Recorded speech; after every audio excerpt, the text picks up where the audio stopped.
What's up, everybody? Welcome to Two Guys and a Comic Book. As you can see right now, it's just me. My friends Patrick, Ulysses, and Andy they're all out looking for more information, more great people for you to meet, for you to talk to, and even hear great stories about comics and anything related to that. So sit back, enjoy, and then have fun. But Logansport is also the home of Fiberglass Freaks, where you'll find a very unique product.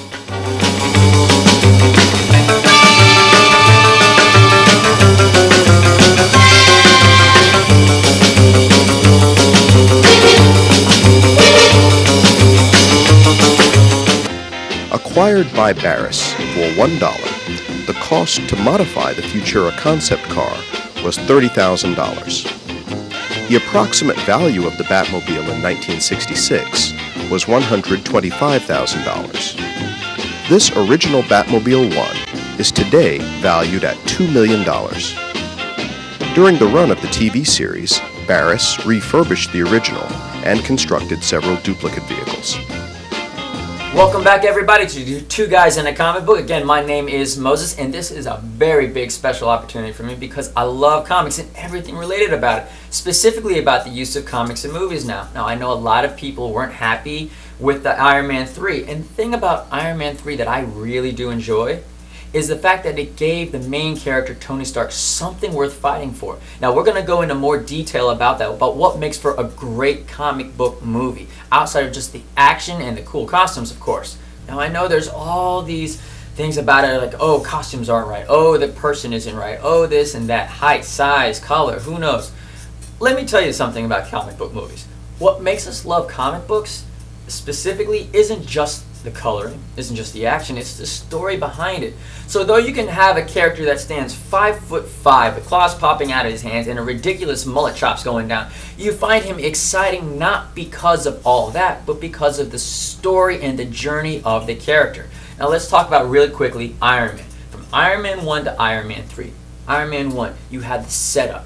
You had the introduction of Tony Stark, and it was a great introduction. They tried to keep it very technological based, so that way the viewer has a follow-through, because if you give them too much to follow along, magic, technology, extra superheroes, you sort of lose focus of the individual story, which is the growing of the hero.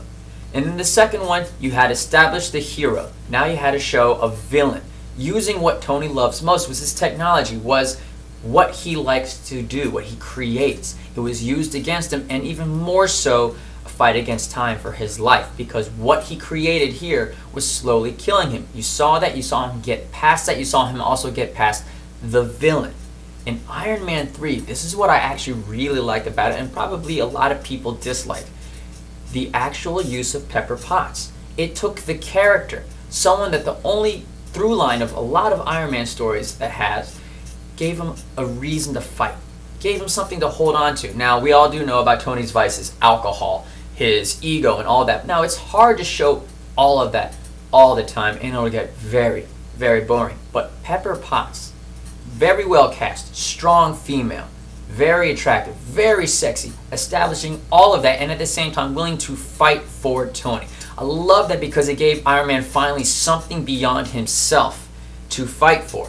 And that's why you saw so much of her at the very beginning. And then you saw his reluctance to want to fight. He was afraid after going through the whole Avengers movies issue. It phased him. And that's something we don't even see in comic books. How the character is affected from previous stories.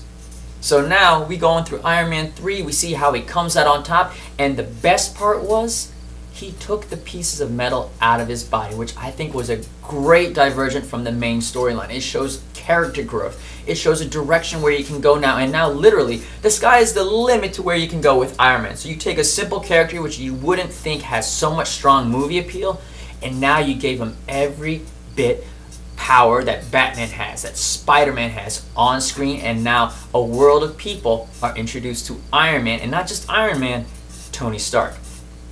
And that's our segment for right now for Two Guys in a Comic Book. Join me again in a few minutes when we talk about Spider-Man and the upcoming Batman and Ben Affleck thing. I know, it's dangerous to talk about this, but we have to have a very honest discussion about it and what we feel about it. Now, this show is called Two Guys in a Comic Book, and you just heard one guy's opinion. Now let's hear it from the other guy. So we'll see you guys in just a minute.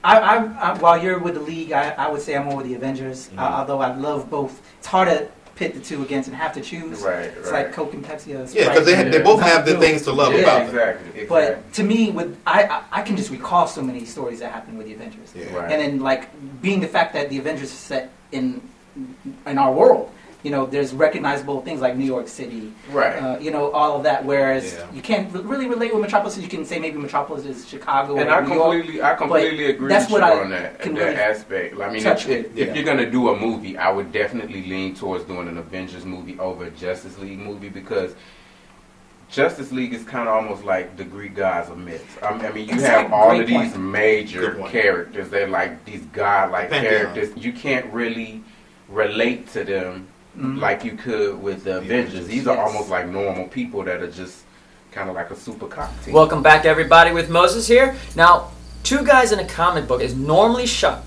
at Jeppy's Comic Book Museum. Now, so for those of you that don't know, Jeppy's Entertainment Museum is one of the greatest entertainment museums you'll ever find. First off, they're one of the few comic museums that has first editions. They have life-size statues, and it's one of the few located in this country. Now, for those of you that live on the East Coast, you're in for a real big treat because it's in the heart and center of Baltimore City. So for those of you here with me right now, let's go take the grand tour.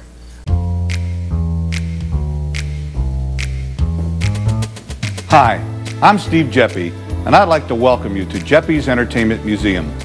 In 1974, I quit my job as a letter carrier at the U.S. Postal Service and opened a small comic book store in the basement of a TV repair shop. Little did I realize that from that humble beginning would grow this incredible pop culture collection you see here today. At the center of that collection is the comic character, the Brownies, Buster Brown, Mickey Mouse, the Lone Ranger, Superman, Barbie.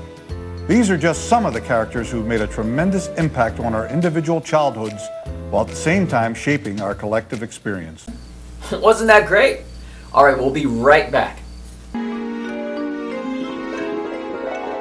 It started small. Then it went global. Gamers from North America coming together with gamers from all around the world, from all walks of life, getting together to play games for 24 hours and raise money to help cure sick kids. With all funds raised staying local with Children's Miracle Network hospitals and partner hospitals internationally. For more info or to sign up, visit www.extra-life.org. Play games, heal kids, Extra Life. So welcome back, everybody. My name is Moses again. Now, the topic we're going to talk about right now is the growth of comic books and comics into the mainstream.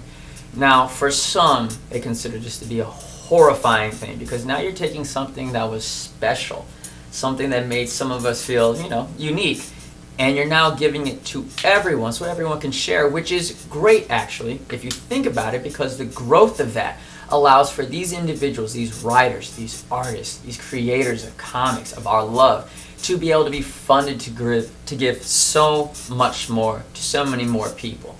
Now, I find that comic books once was dark, was once considered to be a geeky thing. Now you got things on TV talking about geeks and cosplayers and everything. I think there's such a strong growth of it, and I blame Hollywood. You, Hollywood, I blame you for this because you lost your imagination. You stopped trying to create And thusly, because you stopped trying to create, now you're pulling. You're pulling from books, you're pulling from kids' stories, and you're pulling from comic books. And you know that's true. Don't get the wool pulled over your eyes, people. Hollywood's getting lazy, and they're going to come directly for comics. There's so many out there. There's so many things. They made attempts with Archie making a live-action movie. Archie growing up and everything. Really didn't hit it off, but I mean, that's how far they're going to reach, to pull for people's nostalgia and what's still popping and what's considered to be trendy or coming back. You had Transformers movies. Everyone loved the 80s. Everyone loved those 80s comics or cartoons. You had Transformers, you had Thundercats, you had Silverhawks, G.I. Joe, we all remember that, Gem, My Little Pony, Care Bears, Rainbow Bright. All those things are making a resurgence back into mainstream media as far as merchandising, as far as TV and movies. Cartoons even. We've seen some of the new G.I. Joe attempts. Off the mark, but hey, give them a hand. They tried. My Little Pony's back, and it's got a nice little following, and though it's not the same as it was before, guys are following. Yes, they're called bronies. I don't know. I really just don't get it. And you have Pound Puppies. You have everything coming back. It's such a vital use. Not only does it keep comics and cartoons part of our lives and it reintroduces the history of it, but at the same time it's reaching out to more people. Now I can tell you personally, and you can laugh at me, I learned some lessons from watching these comics. They're stories for a new age. We talk about the stories of the tortoise and the hare. Those are stories from a far different generation of growing. If you're paying attention, if your kids are watching it, ask them, what was the meaning of it? What did you learn? You'll find you'll learn a lot from these movies nowadays. And parents, we all know kids watch TVs and movies far more than they'll pay attention to you. Get them to start thinking that. Make use of the media rather than just hating on it. Great example, Real Steel. Tell me that any person out there who grew up without a father didn't feel a little twinge or something there when you saw Hugh Jackman try to apologize to his son twice, 2 different times. It pulled from the heartstrings because it gave a story. It showed that a man who was almost without nothing found something to fight for beyond himself. And at the same time, you have a kid that's strong enough to stand on his own feet and not be afraid, because this has grown into a harsh world. Kids need to know how to stand on their feet. They need to have that bravery inside their heart. And that little kid in Real Steel, he sure had a lot of it. So, comics, cartoons, nostalgia, it's going to be coming faster and faster and faster. We'll like it, we'll hate it, we'll think on it. But either way, it's coming and it's not going to be slowing down any soon. We just got to realize what we can do with it and how to make it more functional rather than just dismissing it as some smarmy action shot or something with far too much violence. And I'm talking about the critics of Kick-Ass 2. Seriously, Kick-Ass 2 was not all about violence. If you watch the movie and listen to the story, beyond just the gore, which didn't have that much, there was something behind it. It was speaking on violence, and at the very end, the main character even said, this is not a movie, this is real life.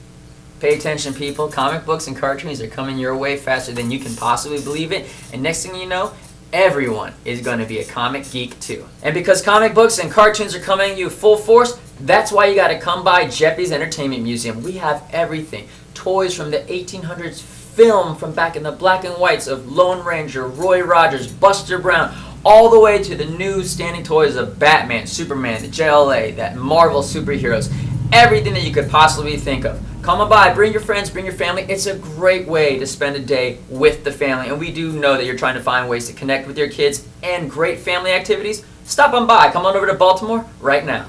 Now, as I said, we are here at Jeppy's Entertainment Museum, but let's hear it from the horse's mouth himself. Let's hear it from the founder and owner of Jeppy's Entertainment Museum, Steve Jeppy himself. A more appropriate place to display the history of pop culture in America, I can't think of it.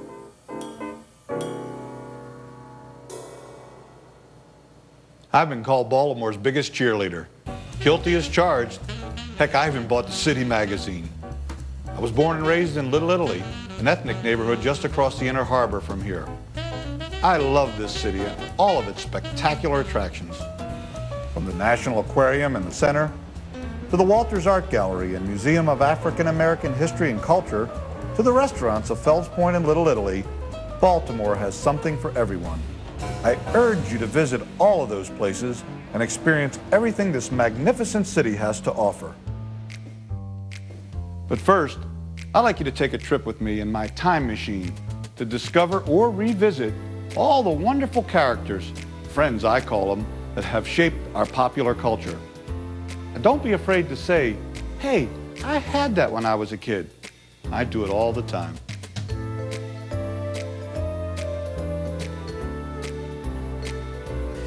Wow, wasn't that great? Thank you for all that awesome information, Steve. Now, just so you know, Steve is one of the few great people that help preserve the history of comic books. Not just comic books, but entertainment for any type of decade. You're talking about well-known comics from Marvel, from DC, and on top of that, some of the not so well-known from action, from the first setups from like all the way in the days of Howdy Doody, when yes, I know, black and white, they still made comics back then. Now, stick around, we're going to give you some more information on comic book history. At this point now, we're going to take some questions from our audience. So, does anyone out there have a question? Over there. My name is Lou. Welcome, Lou. So, what do you got? What's your question? Question is, what is your opinion of the Spider-Man series, a new set of movies?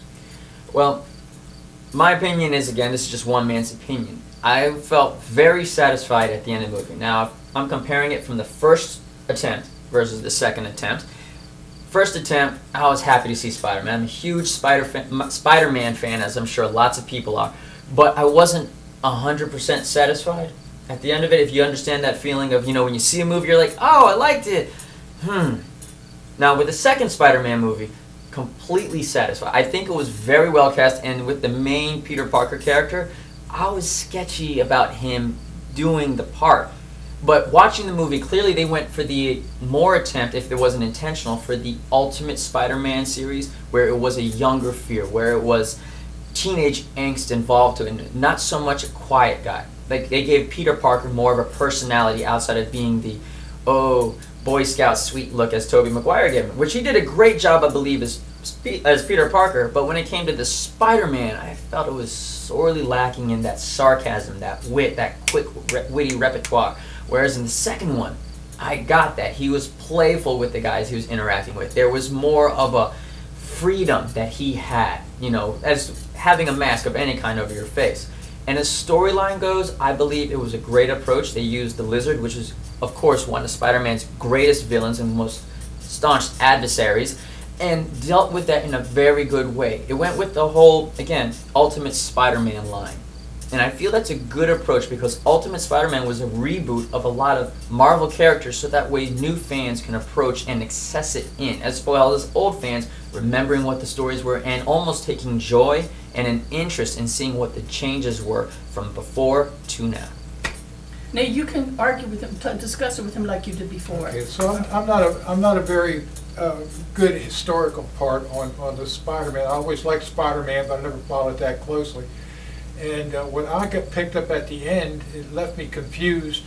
Was that his father in the jail with him? I couldn't understand that. Now, at the very end of the reboot, it was, of course, Doc Connors who was in jail. Now, the shadowy figure, some people, in some minds, believe that it's Norman Osborn, the introduction, because at no point during the movie did we see Norman Osborn. But now that they're introducing Norman Osborn into the second movie, that's sort of left up sort of to skepticism of like it probably wasn't. The ending of the first movie sort of mimics the Avengers reboot when they Captain America, Wolverine, Spider-Man, and Power Man, that whole team up right there, because there was a comic book scene. There was a scene in the comic book where you see lightning in the background, and it's Electro that pops up. Lightning in the background again, Electro disappears. He tries to break people out of, I guess, the maximum security jail for super bad guys. In the movie, it was the same thing. Flash of lightning, you see a shadow figure come out. Flash of lightning again, he disappears, and Connors is in the cell alone by himself.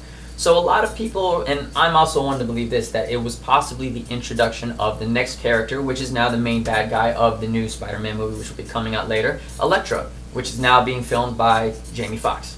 Thank you. Thank you very much. No problem. Well, it looks like we have another guy who wants to ask a question on us. Hit me up. What do you got? Okay. What did you think of Ben Affleck when he did a TV show where he played George Reeves? Well, to be absolutely honest, I didn't have a chance to see that, but from what I've heard about it from other people, especially since now Ben Affleck is the hot topic, is that it was a very well done movie. Now, my take on Ben Affleck, and this is just, again, one man's opinion, is that I believe he's a good actor. You can't knock him. He made it into Hollywood, which is a hard enough thing to do when you have millions of other people trying to knock on that door. I believe he's an exceptional actor, but I believe he's made even better with a more exceptional director. When you think about Good Will Hunting, when you think about Argo, there was something at stake. With Good Will Hunting, it was his first real big one. Argo is his reintroduction again back into movies. He's been working his way as a director.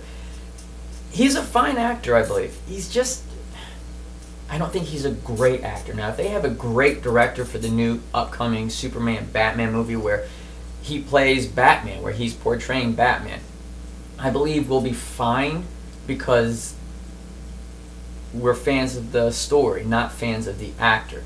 I think what was going against Ben Affleck at the time with Daredevil specifically was that Ben Affleck the man was bigger than Daredevil the character. And because of that, we didn't see Daredevil. We didn't see Matt Murdock. We saw Ben Affleck. We saw, actually at the time he was still with Jennifer Lopez, we saw Bennifer. We saw that whole thing.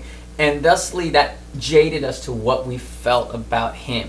And of course the movie was sorely lacking and had too much of a focus on Elektra, which turned out to be Ben Affleck's future wife. But it was the character before the character in the movie. It was Ben Affleck we saw. Now with this new movie, you got to take into consideration what's the story going to be about. Is it going to be about the relationship of Batman versus Superman? Is it going to be a relationship of Superman and Batman? Who's going to be the main focus? How much of a stake will Batman have into it? How much involvement will have? And on top of that, after seeing the very last Batman movie, who is Batman now?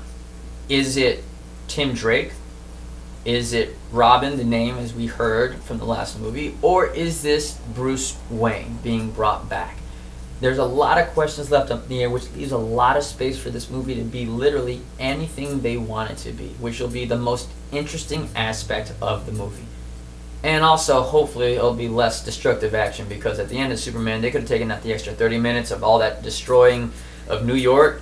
I would have been happy, especially at the end of the movie where they were at the Daily Planet and everyone was really happy, like, oh, hey, we're back to work. Let's forget about that half New York is gone.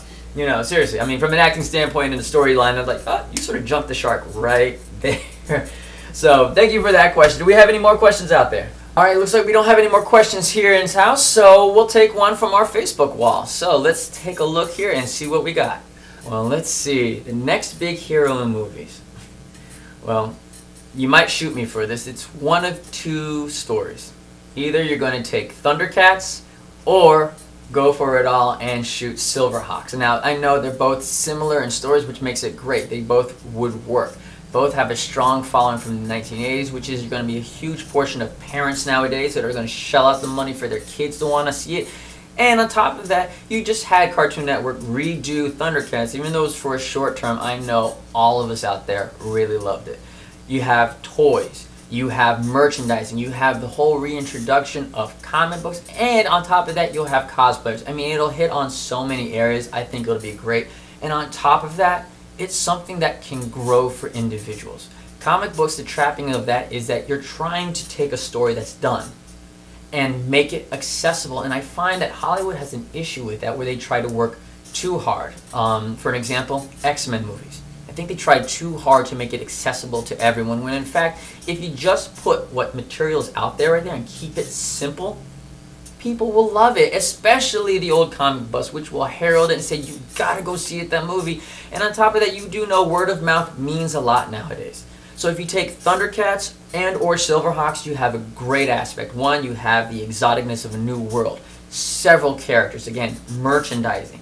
Second one, you have space and the vastness of that involved. So all the cool action you'll be able to see. On top of that, the cool wear. I mean, come on, Silverhawks, really, we all remember that. So personally, that's what I would like to see made. Step away from the comic book line right now And let's take a jump back, old school comics, old school cartoons, 1980s, when they were really great and everybody loved them, even nowadays still love them. Now let's see what else we have here on our Facebook wall. What do I think about Hugh Jackman as an actor? He's fantastic. He's exactly what we need nowadays for performers. Think about it. He sings, he dances, he does stage, he does film, and if he's asked and had the right project, I'm pretty sure he would do TV. This individual has crossed genres, crossed types of movies. He's made himself so accessible to Hollywood. One of my favorite movies that he's been in, Real Steel. That whole retelling of that Rocky storyline. Tell me you didn't cheer in the movie theater when you saw that robot take that one solid punch at the very end. I was with a friend right next to me. They jumped out of their seat like, yeah! As if it was a real live action fight. It was that intriguing. His acting, his approach to it, and on top of that, being picky about which projects you take, I think really adds to him for being a great actor. And especially for Wolverine, listen, I know Wolverine is short, and as soon as he was casted, everyone was like up in arms, oh, Wolverine's like a midget, he's short, he can't be tall. Does it really matter how tall Wolverine is? He has sex appeal, he has grittiness, he has the ability to be masculine without overdoing it. I mean, that's the issue with some of these comic book characters. They overdo it on the screen, thinking like, I gotta do this. So again, it makes him a very interesting actor. Now, if we're going to talk about his portrayal of Wolverine throughout all the movies, the first X-Men movie, second X-Men movie, then you had his first origins, then you had the reintroduction, which was most recently done.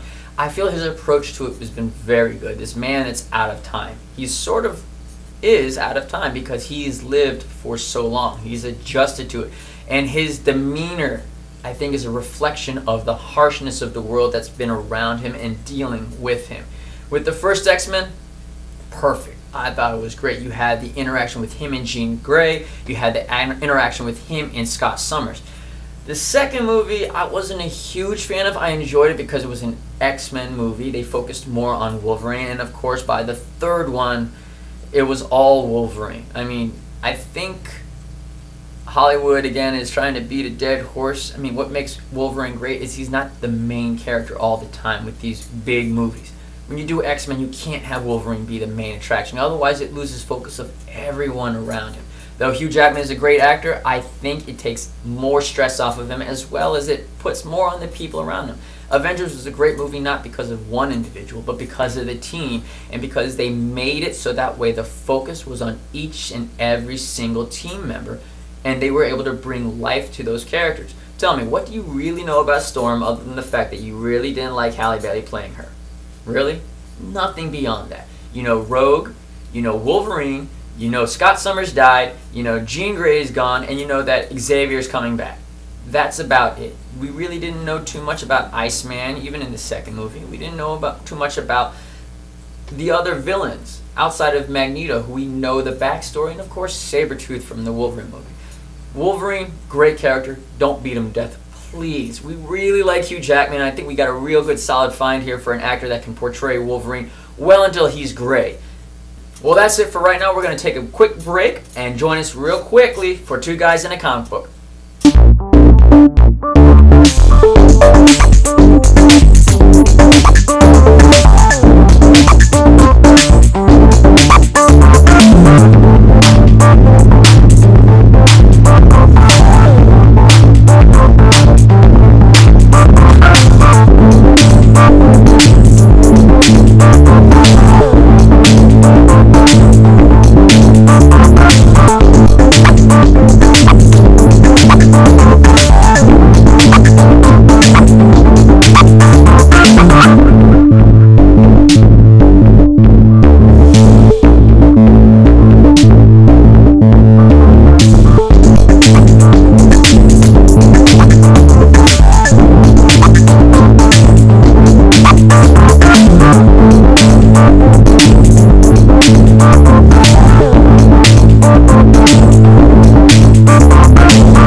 Welcome back, everybody. Listen, we had a great time here.